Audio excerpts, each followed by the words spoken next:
Programa Novo Alvorecer, trazendo boas novas para você.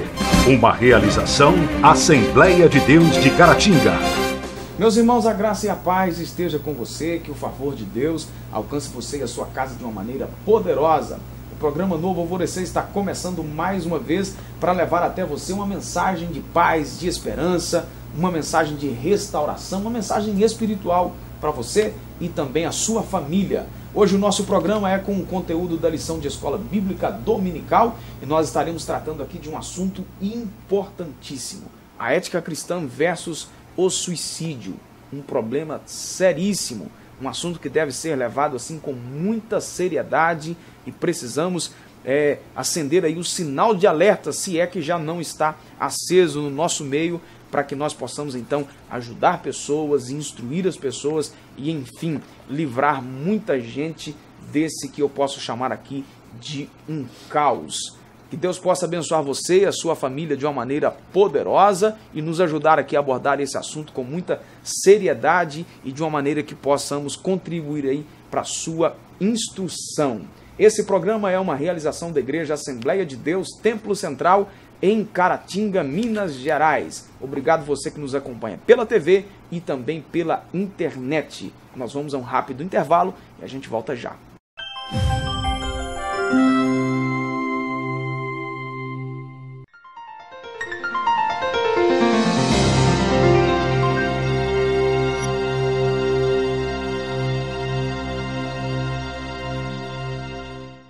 Continuando o programa Novo Alvorecer de hoje, comigo aqui no estúdio, pastor Antônio de Pádua. Deus te abençoe, pastor, e também o Joás. Deus abençoe você, Joás. Bom receber vocês aqui mais uma vez, não é? A lição de hoje é a lição de número 6, que nós estaremos estudando nesse próximo dia 6 de maio de 2018. O tema é ética cristã e suicídio. Então nós vamos fazer aqui um contraponto entre a ética cristã e o suicídio. O textuário da nossa lição é João capítulo 10, também o versículo 10, que diz: o ladrão vem senão a roubar, matar e a destruir. Eu vim para que tenham vida e a tenham com abundância. A verdade prática diz que o início e o término da nossa vida são prerrogativas exclusivas de Deus. O texto bíblico que nós estaremos trabalhando aqui, baseando o assunto de hoje, que é a leitura bíblica em classe, 1 Samuel, capítulo 31, do versículo 1 até o versículo de número 6. Ok, senhores? Ok. Então vamos lá. Na introdução aí, o autor da lição coloca a definição aí, né, a origem da palavra, né, a expressão suicídio aí, que é a junção de duas palavras do latim, né, sui ou sui, e caedere, que fazendo a junção aí, que significa matar a si mesmo, também conhecida como a morte auto-infligida. Essa prática tem sido um mal silencioso e o índice de pessoas que se suicidam vem crescendo assustadoramente. O que é que nós destacamos aí, Joás? Esse crescimento no índice, né? Parece que de 20 anos para cá só vem crescendo, cada ano o índice aumenta mais, né? É um negócio bem preocupante, né? Uhum. E no final dessa introdução aí, ele vai falar que a gente vai estudar sobre o tema e vai ver quais são os tipos, né, de suicídio e o posicionamento cristão quanto ao tema. Existe um posicionamento cristão quanto ao tema? Né? Isso é interessante de se pensar, né? Qual que é o posicionamento do crente, da igreja, do cristão diante com relação ao suicídio? Uhum. E aí, pastor? Olha, eu vejo também que o irmão está dizendo o seguinte: o suicídio, pegando um pouquinho ali, ele vem aumentando de maneira assustadoramente. A palavra já diz aqui, o comentador comentou, falou. Agora, a gente vê que a igreja precisa, são temas que a igreja precisa realmente trabalhar. A igreja precisa de entender. A igreja acha, ou entre aspas, alguém acha, que a igreja não precisa de estudar esse tipo de temas, mas são de grande valia para o povo evangélico. A instrução, na verdade, ela é fundamental, né? A gente testemunhou aí há poucos meses atrás aí uma onda, né, até de pastores suicidando, né? No Brasil nós tivemos aí casos, né, de alguns pastores né, e uma pastora, inclusive, no sul do país, suicidando. Realmente precisa, né? É porque, como falou, dentro da lição nós vamos decorrer sobre isso, mas a carga é muito pesada em cima das pessoas. E até mesmo nós achamos até que da idade de 12, 15 até 21, 27 anos, o número cresceu muito. Mas também, depois dos 50 aos 60 anos, tem pesquisas que diz também que houve um acréscimo, não estagnou, houve um pequeno acréscimo sobre também o índice de pessoas que dessa já idade, nessa faixa de idade. Essa faixa de idade também. Então vamos lá, o primeiro tópico da nossa lição, nós estaremos aqui abordando os relatos bíblicos de pessoas que suicidaram. Aí nós temos aqui uma pincelada, eu achei interessante a colocação do autor aqui em relação ao Sansão, né, porque há uma discussão muito grande aí, né, entre aos estudiosos comuns da Bíblia, os leitores comuns da Bíblia, e isso alcança também o campo teológico a respeito do Sansão, né, que alguém acha que suicidou, outros acham que não.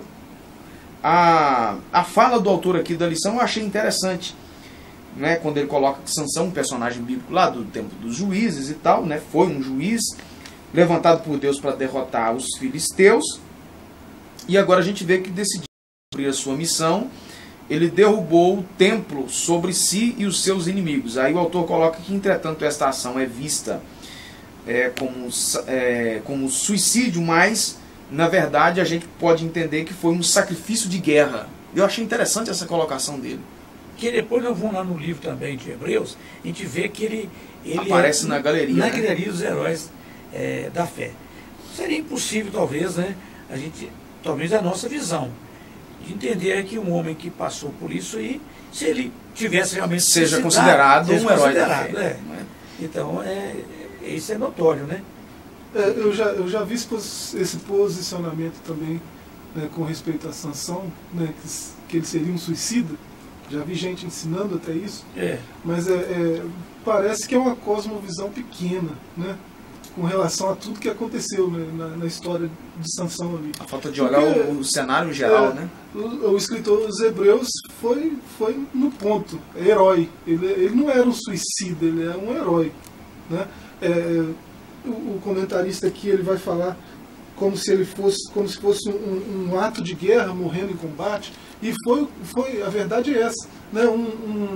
Numa situação de guerra, um guerreiro que pula em cima de uma granada, para ele morrer ao invés de 20 soldados, aí morre só um, ele não é um suicida, ele é um herói. Sim, claro. Né? E por que com Sansão é diferente? Né? Sansão foi um herói. Ele acabou com os filisteus, né, que dizimariam centenas, milhares de vidas de judeus, né? Ele acabou com o problema. Venceu o inimigo de Israel. E ao mesmo tempo ele diz lá que morra eles e que morra eu, ou que morra eu e que morra eles. Ele sabia que não tinha como fazer aquela façanha toda e sair ileso. É como se fosse esse combatente que pula na granada para salvar os outros. Aí nós temos ainda outro registro, que é o caso de Saul, né, que acuado com a batalha dos filisteus, ele se lançou sobre a própria espada, e também o seu auxiliar, que vendo a sua morte também fez a mesma coisa. Aí uma leitura desatenta do texto, a gente vai ver lá na frente que um camarada aparece para Davi falando que tinha matado, que não sei o que, mas aí, se a gente examinar direitinho o texto, a gente vai ver que o cara estava aproveitando da situação, mentindo na tentativa de arrumar uma posição de destaque. Nós temos ainda um outro exemplo, que é o caso do Aitofel, que era o conselheiro de Absalão, que teve o seu conselho negado aí e acabou não suportando, né, a pressão e se enforcou. Um outro registro ainda é do rei Zinri, ou Zinri, conforme queiram ler aí, onde ele acabou derrotado e apavorado, aí tirou também a sua própria vida. Aí o comentarista coloca aqui o seguinte, que esses homens, motivados pelo orgulho, escolheram a morte em lugar de confiar em Deus. Aqui reforça a palavra de Deus, né? Ele está reforçando, dizendo o quê? Que quando nós desviamos da palavra, nós afastamos do conhecimento da palavra, quando nós deixamos o orgulho nos tomar dominar, tomar conta, é claro que o outro outra situação venha sobre nós, e aí não temos força para resistir àquela tempestade tão grande que foi aqui, né? Nós estamos vendo. Olha bem, cada um que nós comentamos aqui, né? Eles tiveram caso de um problema, né? De um problema. E não souberam suportar o problema. Que talvez, né, nós, no dia a dia da gente, no nosso dia a dia, nós deparamos, talvez, não chegamos a esse nível. Mas, lá na frente você vai ver que tem pessoas que, quando ele está acuado, aí ele começa a pensar o quê? E mudar a situação. E uma das formas de mudar a situação pode ser essa. Nós temos aí 2 minutos e pouco para concluir o bloco. Agora no Novo Testamento aí, Joás, tem um outro caso emblemático aí, que é o caso do suicídio de Judas Iscariotes, né, que o texto bíblico nos diz aí da série de problemas que ele estava envolvido, né, desde furtar as ofertas, a sua ambição por dinheiro e negociar para entregar a Jesus. E aí o texto diz que, culpado então por trair um inocente, ele foi e se enforcou. Aí o texto de Atos 1,18 diz que, precipitando-se, rebentou pelo meio e todas as suas entranhas se derramaram. Aí o autor da lição coloca ainda mais, que Judas não resistiu ao diabo, nem teve a humildade para buscar o perdão do Senhor. Ele preferiu o suicídio ao invés de corrigir então o erro. Foi triste, né? Ele passou por... Se você comparar, por exemplo, a atitude de Judas com a de Pedro, os dois igualmente negaram, né, a Cristo, né? Igualmente negaram, né? Só que ele foi tomado de remorso, enquanto Pedro foi tomado de arrependimento, né? E Pedro não foi chamado de amigo, Pedro não, né? E só bastou um olhar e ele... O Pedro também não mexia com o dinheiro. Houve uma reação interna que provocou um arrependimento, não um remorso, né? Por isso Judas acabou como acabou, né? Aí nós temos aí, para fechar o tópico, um dado aí sobre o suicídio no mundo, né, que segundo a Organização Mundial da Saúde, as mortes por suicídio aumentaram 60% nas últimas 5 décadas. Ou seja, mais de 10% em cada década, né? Para cada suicídio, cerca de... Aí é um outro dado, né? Que para cada suicídio, cerca de 6 a 10 pessoas acabam sendo diretamente afetadas. Que na maioria dos países envolvidos, o suicídio é a primeira causa da morte não natural. E a gente vê o problema que isso gera, né? Você vê países ricos, né, onde a taxa de suicídio é altíssima. É de se assustar, né, pastor? É como assim, não se divulga, né? Tem uma lei que não se pode ficar divulgando suicídios. Não, né? se sai em jornal, não, né? Sai em televisão, umas coisas. Sai alguma coisinha, mas assim, divulgar, fazer aquela campanha mesmo, não se divulga. Porque se divulgasse, o número seria... Eu creio que esse número até poderia subir um pouquinho mais. Porque é terrível, você vê, olha, o Japão, né? Agora nós vamos ver aqui que até poucos dias mesmo o Japão, o sujeito, o ministro... O primeiro da linha, né? O primeiro da linha, ele viu que aquela situação, agora, que lá é muito comum. Muito comum. Você fez um cultural, erro. Né? Você fez lá entrou igual o nosso país hoje está passando por uma fase muito difícil, né? De subornos, as coisas. E acabou não suportando, né, pastor? Não suportou. E lá o sujeito, quando faz um trem desse, ele é terrível. Tá certo. A gente vai dar uma pausazinha aqui, você de casa não sai daí, a gente continua logo após uma rápida vinheta, a gente volta já mesmo. Não saia daí.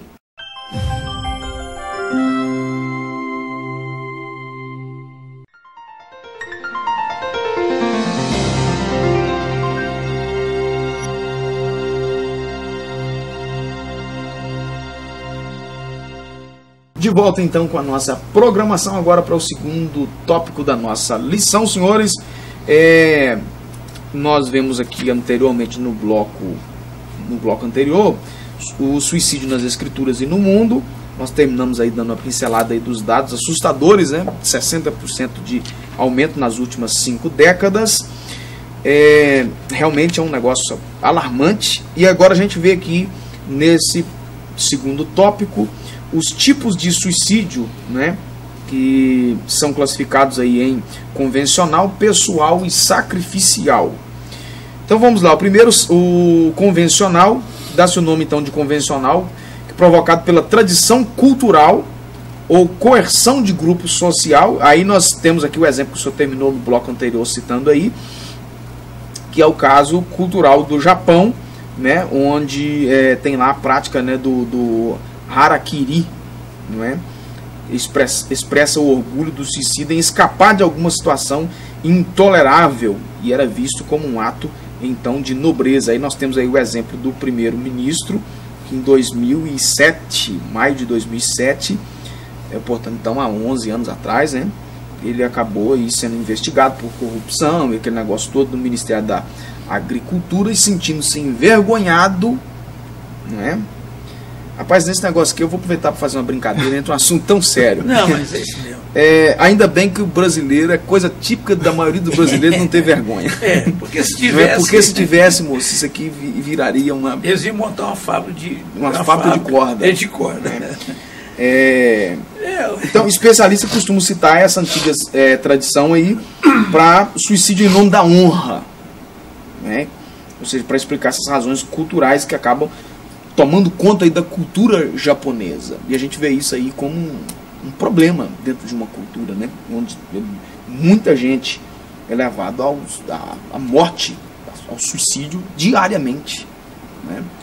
E em compensação também a igreja do Senhor Jesus, a igreja de Cristo, tem aumentado muito nesses países, principalmente no Japão. Até parece que não, porque é pouco divulgado. Eu tenho pessoas lá que, né, são das nossas igrejas, a gente até comunica-se quase todo dia. Um dos trabalhos maiores de libertação no Japão é feito através desse trabalho. Preocupa-se muito com a libertação daqueles que estão na fila, entre aspas, para o suicídio. Porque acaba a pessoa dando um sinal ou outro. Então, né? É isto. Ele demonstra, que, apesar que o japonês, não só a cultura de um modo geral naqueles países ali, eles são muito fechados, né? Há muita dificuldade de você pesquisar, de soltar alguma coisa, se está dentro desse propósito. São pessoas assim, uma cultura onde a pessoa não tem muita emoção. Muita né? emoção. Então é muito difícil você. Mas a igreja tem trabalhado para Deus mudar a situação. E aí, Joás? Só ressaltar, a gente está falando do caso do primeiro-ministro lá. Em casos como esse aí, acontece uma situação que um sociólogo uma vez chamou de efeito Werther. Né? Um escritor conhecido no século XVIII, ele escreveu um livro, um romance, né? Um dos personagens chamava Werther, viveu um triângulo amoroso que não deu muito certo, não conseguiu resolver, se matou. E o livro foi um sucesso, né? Em 1774, que foi lançado lá no século XVIII.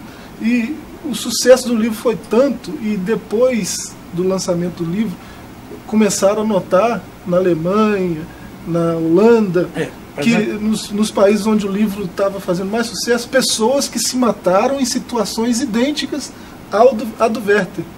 Aí um sociólogo, 200 anos depois, né, ele começou a estudar casos, casos semelhantes. Uma matéria no jornal, aí acontece de várias pessoas se matarem igual o sujeito da matéria do jornal, na revista, uma publicação qualquer. Aí ele chamou isso de efeito Werther, esse sociólogo. Aí o pastor até chegou a comentar, num comentário anterior, né, que existe uma lei. Né, na verdade, os órgãos de imprensa, não é uma lei, mas os órgãos de imprensa entendem essa situação. Então, tipo um tratado ético, né? Tipo uma convenção, né? Eles não colocam, não sensacionalizam, não dá ênfase. Se for um tratado, mas tem um tratado na ONU que realmente... Um outro tipo de suicídio é o pessoal, praticado por iniciativa individual, sem influência de tradição cultural. Aí esse é o mais comum, né? As motivações para esse tipo de suicídio são variadas e muitas vezes não é possível apontar causas aparentes. Contudo, o suicídio é considerado uma fuga radical e permanente dos problemas da vida, como dificuldade financeira, desilusão amorosa, sentimento de culpa, depressão, desequilíbrio mental, espiritual e tantas outras complicações. Dados oficiais indicam, para você ter ideia, isso aqui é muito assustador. 32 brasileiros cometem suicídio a cada dia. Aí você coloca isso mês, você coloca isso ano, você coloca isso décadas, né? Vamos por 350 por ano. 365, né? Um por dia. Já pensou? Então, quer dizer, um índice muito assustador. No mundo o índice é 800 mil. 800 mil, por ano. É verdade, por ano. É um a cada 40 e poucos segundos. Né? O índice realmente, cada dia nós temos que buscar mesmo o Senhor.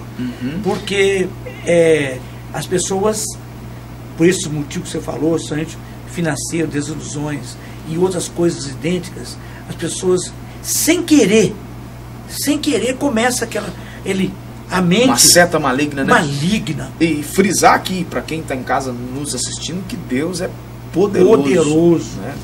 Para dar vitória, para fazer sair da situação difícil, para resolver os problemas da vida. Enfim, é só você confiar no Senhor. Procurar uma ajuda, né?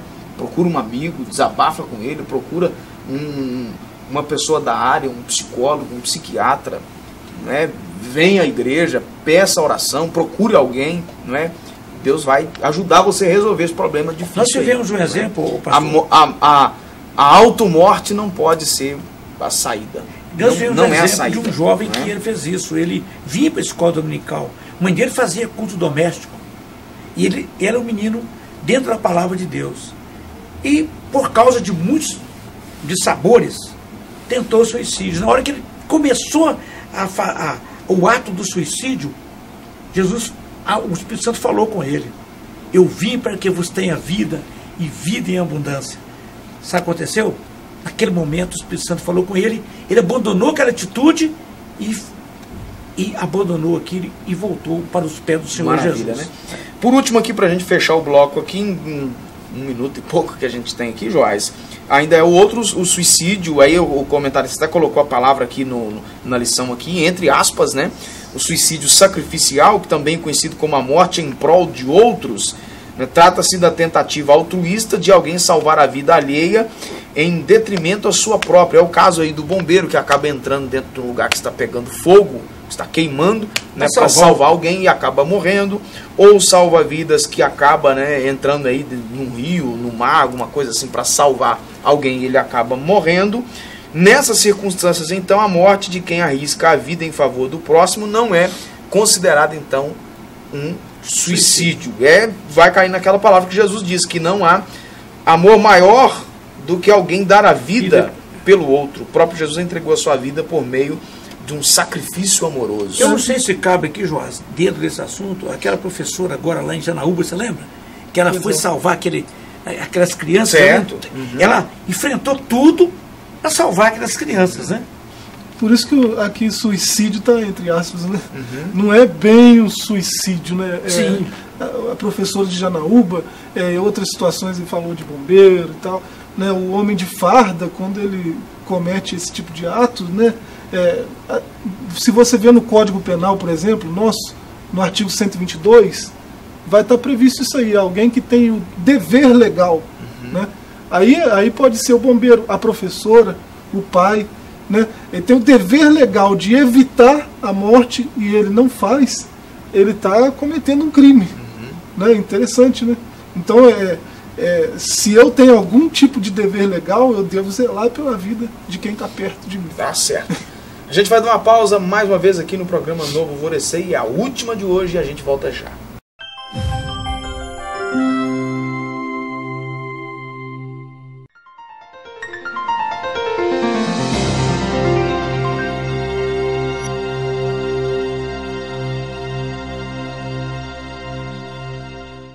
Continuando o programa Novo Alvorecer, agora para fechar o nosso bloco aqui, o posicionamento cristão para o suicídio.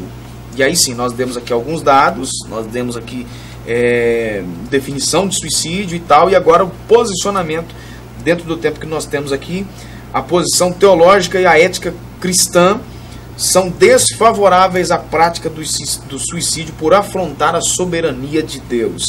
Aí nós temos aqui o posicionamento teológico e também o posicionamento ético. Primeiro, o teológico, o cristão se posiciona contra o suicídio fundamentado no 6º mandamento do Decálogo, ou dos 10 mandamentos, né? Para quem não sabe, né? Não matarás, Êxodo 20:13. O princípio que proíbe o homem de assassinar o outro, também o proíbe de assassinar a si mesmo. É um assassinato, né? O suicídio como assassinato é um atentado à vida, que é um presente de Deus, né? Você vê isso na sequência dos textos aí, Eclesiastes 3:2, Salmo 100:3, né? É ele quem determina quando começa, quando termina a vida, né? E mesmo depois que termina, se ele quiser, traz de volta, né? Sim. Porque ele é o autor, é o dono da vida. Conhecemos né? pessoas que foi ressuscitado, né? Então, o posicionamento teológico é esse. Se é Deus que é o autor da vida, é só Ele tem o direito de... Então, mesmo que alguém esteja passando por uma situação que ele não vê saída nenhuma, se é uma coisa que não é saída, é essa situação de suicídio. Né? Os problemas passam, as lutas passam. Uma coisa que o suicida, né? Até o Augusto Cury, né? no livro dele, O Vendedor de Sonhos, e saiu o filme também, né? Eu vi tanto os dois. O filme é um negócio fantástico, e quem brasileiro tem preguiça de ler, é bom que leia, mas procure o filme para você assistir, um negócio fenomenal. Ele aborda o seguinte, que o suicida ele não quer, na verdade, tirar a vida, ele quer aliviar do problema. Então, o mecanismo que ele tem para aliviar o problema, o aliviar do problema, é tirar a vida, não é? Só que aí agora, do ponto de vista espiritual, ele encerra um problema aqui, que é temporário, e tem um eterno. Criou um eterno. Né? Aqui o problema da vida financeira, o problema da desilusão religiosa, desilusão amorosa e tal. Há tantos, né, discussão aí, eu estou vendo você falar aí meio no silêncio aí, ou não, mas quem vai medir a princípio, isso? Sim. A princípio, não é? Atentou contra a vida. Isso aí, não é? Mas nós não temos uma ferramenta para nós medirmos isso, não é? O cara amarrou a corda no pescoço, ele morreu enforcado, mas antes dele morrer ele se arrependeu do que estava fazendo ali e tal. Tá, mas isso não der tempo do cara se arrepender. Aí que tá não é? Então, assim, o problema disso aí é o si. Não é? E aí, pelo ato, por ser uma ação que a gente pode classificar aqui, uma ação que envolve a questão do mundo espiritual, é muito difícil. Muito profundo. Né? Muito difícil. E por último aí, o posicionamento ético, né, da ética cristã, que é contrário ao suicídio pelos seguintes e principais motivos. O suicídio implica banalizar a vida e afrontar a soberania de Deus. O suicídio viola o mandamento de amar o próximo como a si mesmo. O suicídio é um ato egoísta de quem pensa em aliviar seu sofrimento sem se importar com os dos outros. Suicidar-se denota inversão de valores da vida e falta de confiança em Deus. O suicídio é um gesto de ingratidão que interrompe o ciclo e a missão da vida outorgada por Deus. Deixa eu só justificar o meu ou não. Não, claro. Vai caber aqui no posicionamento ético. É porque acontece o seguinte, a gente chama aquele que se suicidou de suicida. Ele perdeu todas as outras características que ele tinha, né? Não é mais o bom filho, não é mais o bom profissional, não é mais o bom pastor. Não, é o suicida. Quer dizer, a gente desqualifica para sempre a pessoa por causa de um ato. Né? Não estou defendendo de jeito nenhum. Né? O que acontece é que existe essa estigmação dos termos. Né? A gente às vezes fecha a questão num assunto que a gente não tem conhecimento suficiente e nem autoridade suficiente para falar, por exemplo, de salvação de alguém. Né? Eu vejo isso acontecer. Eu disse o ou não, assim, no impulso, nessa situação de impulso. Por exemplo, existe uma situação, hoje, um camarada que roda o mundo inteiro, né? Encorajando pessoas e incentivando o não suicídio. Né? Um cara que viveu em São Francisco, com 19 anos, ele tentou pular da Golden Gate, chama Kevin Hines. escreve livros, dá palestras pelo mundo afora, vai virar filme a história dele. Ele pulou e ele conta que quando ele saiu da ponte, ele se arrependeu. No momento que ele pulou, ele já se arrependeu. E assim, milagre, ou sei lá o que foi, eu acredito que foi milagre, ele também acredita. Creio, né? Ele foi aquela estatística improvável, ele sobreviveu, né? Porque todo mundo que pula da Golden Gate morre. Ele sobreviveu. Ele disse que se arrependeu no momento que pulou, né? E foi socorrido e tal. E hoje a história dele inspira muitas pessoas ao redor do mundo. E existe, Deus também ouviu, né? Existe estudo que mostra isso, que 9 em cada 10 suicídios poderiam ser evitados com encorajamento, com esse tipo de... Certo. Fechando aí, pastor. Olha bem, Adilson, eu gostaria só de... A igreja precisa ajudar as pessoas, desculpa, e não sucumbir desse mal. Eu acho, e continua aquela palavra que nós falamos no primeiro bloco, que é o papel da igreja, né? A igreja é um instrumento que tem muito nas suas mãos para ajudar você, aquele que está muitas vezes com o pensamento destruído para o lado da maldade, para o lado, esse lado pecaminoso. A igreja é um instrumento. Com professores, com aquilo que você falou depois, procurar alguém, um aconselhamento pastoral, que muitas vezes... Uma ajuda de um profissional da área da saúde também. Que nós vamos... Né? Tem o 144, né? O CVV. 144, Então, isso eu afirmo. Bater na tecla de novo, a igreja é um instrumento. Tá certo. Em nome de Jesus. Pastor, obrigado. Joás, obrigado. Deus abençoe agradeço, vocês. Você de casa, nossa gratidão. Muito obrigado por nos acompanhar e reafirmando aqui que a melhor saída é o Senhor Jesus. É você buscar ajuda, não é? E suicídio não é a melhor saída, não é? Muito obrigado você por ter nos acompanhado. Fique na graça e na paz e até o nosso próximo encontro. Programa Novo Alvorecer, trazendo boas novas para você. Uma realização Assembleia de Deus de Caratinga.